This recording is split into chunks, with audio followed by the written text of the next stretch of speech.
friendly. There's tighter restrictions. There's fewer positions for photographers,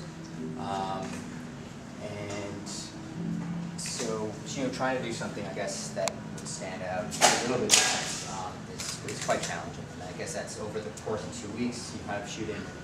The first couple of days are quite exciting. It's photography, you're there, and it's a great atmosphere. And then after a couple of days of shooting kind of the same thing every day, it does get a bit monotonous. So you start to look for something different that you can do. So I was doing the diving, and for the most, I think these were all shot during the semifinals or the finals. The majority of them were in the finals of the 10-meter platform. For the finals, there would probably be about 60 or 70 photographers, mostly crammed into one kind of part of the general seating of the stadium that pegged off for photographers. So you're trying to, get something unique where you're kind of, you're all crowded together. There's a guy right here, and a guy right here, and a guy right here, and all right next to you.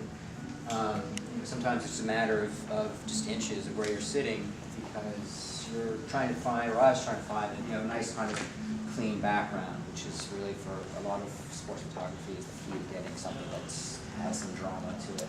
Otherwise, you've got wires and diving boards and crowd in the background. It really distracts from something you're trying to do. So I was able to find a very, very small spot where in the background there was kind of the opposite end. It was kind of like the nosebleed section of the stands where there wasn't really any light in the back, and it was really just a matter of, if I sat, about half a foot in either direction to the left or the right, I wouldn't have that spot. So I had to get to my position about 3 or 4 hours before the event and just sit there, just wait for it.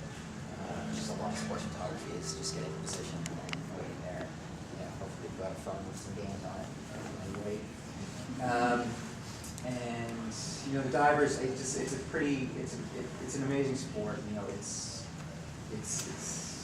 There's no equipment. It's really pared down. They're just in a bathing suit, so you really see the physicality of it.